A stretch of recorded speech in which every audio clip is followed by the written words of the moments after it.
Welcome to the Common Man Football Show. My name is James Coburn, and today's episode, we're talking about the New York Giants versus San Francisco 49ers Week 10 matchup based on analytics. Each week, I collect all of the current 2017 NFL team data in order to analyze and project potential NFL performance. And since it's a weekly collection, there's always going to be some fluidity in terms of injuries and game plans and whether it's played at home or away and all other kind of stuff. However, there will always be little nuggets of truth that could become bigger nuggets of truth as the season continues. So stick around as I analyze each week's matchups based on analytics. And if you're new to the channel, all terms and definitions will be in the description. So when it comes to this matchup between the New York Giants and the San Francisco 49ers. When you look at the NFL stat basic comparison data, and basic comparison data essentially looks at how the offense is doing, how the defense is doing, how the special teams is doing, and all the other kind of data. And the 49ers have the advantage here, but it is really, really, really close. Both these teams are not that great. The Giants aren't very impressive on offense or defense. The 49ers are not very impressive on offense or defense either. So this is definitely one of those kind of up in the air games. And on top of that, the 49ers quarterback, Brian Hoyer, ain't on the team anymore because they did the trade for Jimmy Garoppolo. And I have not heard any confirmation yet in terms of if Jimmy G is going to be starting this game or not. So that's definitely an unknown kind of variable here.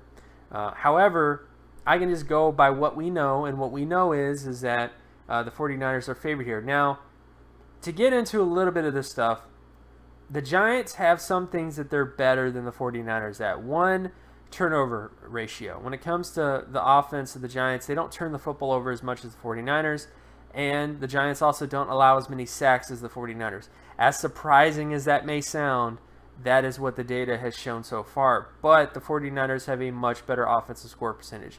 For whatever reason this year, what has been so odd about the Giants to me is they've been they've been almost incapable of putting points on the board despite not turning the football over a lot, and they're not amazing when it comes to preventing sacks, but they're a little bit better. They're not the worst in terms of giving up sacks. So from that factor, I would just say that the Giants do have some advantages on offense in certain ways, but the biggest advantage that the 49ers have is they just are able to score more points.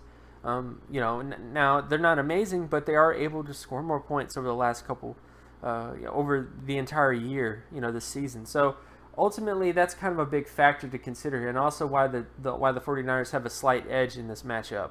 Then, of course, when you look at defensive data, the Giants are favored when it comes to defensive offensive score percentage, but it's pretty close between the two.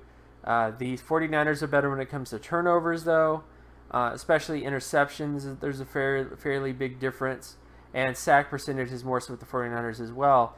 But you can just see both these teams don't really generate a lot of sacks. Both these teams don't really get a lot of fumbles or interceptions. Like, both of these defenses are just bad.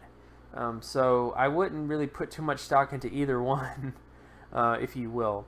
Then, of course, when you get to special teams data, the 49ers are better when it comes to punt return yardage. Giants are better when it comes to kick return yardage. Defensive punt return yardage is with the 49ers, and defensive kick return yardage is with the Giants. So they're kind of opposites. The Giants are better when it comes to kick return yardage in terms of offensive kick returns and defensive kick returns, whereas the 49ers are better with punt return situations. Then, of course, you look at field goal percentage. That more so favors the 49ers as well, which speaks to the ability to put points on the board. So the 49ers have not been amazing when it comes to putting points on the board, but the fact that they have a field goal kicker that is competent has really helped their offensive score percentage. And honestly, if it wasn't for the field goal percentage that they have, they probably wouldn't be that much higher than the Giants when it comes to putting points on the board. Extra point percentage, on the other hand, favors the Giants, and punting average favors the 49ers. But honestly, I would give the advantage of special teams to the 49ers whenever you have a field goal percentage that is that reliable compared to the Giants. I think it just gives you some advantages. It gives you the ability to put some points on the board, which ultimately can can lead to a win. Now, when you get to some other sort of data points, so getting into some down and distance data, when it comes to completion percentage between the Giants and the 49ers, the Giants are favored here when it comes to second and third down situations. Then, of course, you get to the 49ers offense versus Giants defense. And this way, the Giants are favored here on first and second down.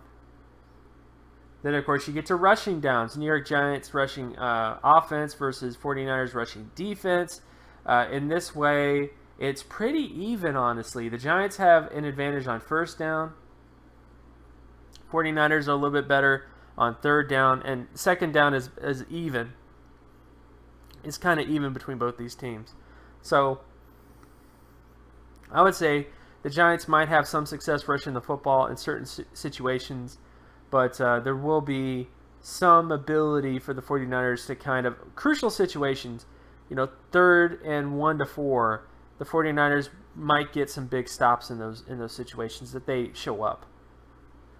Then, of course, you get to the San Francisco 49ers rushing offense versus Giants rushing defense. And this way, the 49ers are favored here on first and second down and third down to a certain extent, although it's a little bit more even on third down. Then, of course, you get to passing downs. Giants passing offense versus 49ers passing defense. And in this way, the 49ers are favored here on first and second down, respectfully. And, of course, you get the 49ers offense versus Giants defense when it comes to passing downs. And the Giants are favored here, first, second, and third down, respectfully. The 49ers are just not that great when it comes to the ability to convert first downs in those situations. Then, of course, you get to sack rate. Giants offense versus 49ers defense, and the Giants are actually favored here. But the big down and distance that I think you should pay attention to is second down. The 49ers have been able to get most of their sacks on second down situations, and the Giants, the worst situation they've had in terms of giving up sacks have come on second down as well. So that's going to be probably the one situation that I think the Giants will actually be able to get, a sack here and there. We're not give a sack, but give up a sack. Then, of course, when you get to the sack rate for the 49ers offense versus Giants defense, the Giants are favored here. The 49ers have the worst second down sack rate in the NFL currently, and one of the worst third down sack rates as well. So even though the Giants haven't been amazing when it comes to creating sacks, this could be a game or this could be a week where they get some success. So that's the one thing I would say is when it comes to crucial down and distances, the 49ers don't do well in terms of preventing sacks. Then, of course, you get to interception rate on various downs and distances for the Giants versus the 49ers. Surprisingly, the Giants are favored here, second and third down situations respectfully. And then finally, when you look at the 49ers offense versus Giants defense, it's honestly even for the most part, but third down, I think there are some advantages here. Most of the picks that the Giants have been able to generate have come on third down, and first down has not been amazing for the 49ers. That's where most of the picks are thrown for the 49ers is on first down. But the Giants don't really do well in terms of getting interceptions on first down. But we'll see what happens. But ultimately, general thoughts in this game, I really don't know who to choose. If the 49ers play as poorly as they did last week, if Jimmy G doesn't play in this game, there's so many variables that I can't really account for. That I can't even really think about to kind of get into this game. So ultimately, I'm just going to treat this game as let's see what happens. Both these teams are pretty evenly matched.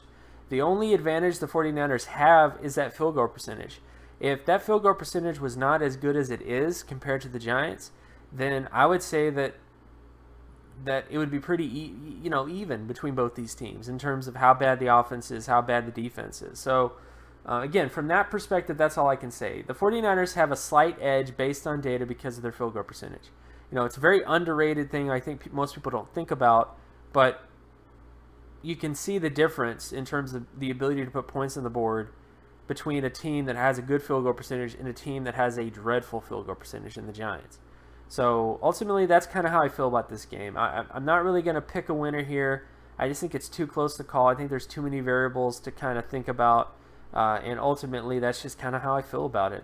And of course, you can find my other work at draftcoburn.wordpress.com. You can also follow me on Twitter at Geometrics. And if you like this content and you want more content like this, be sure to leave a like and subscribe. Share this video as well with anybody that you know, and I'll talk to you guys in the next video. Peace.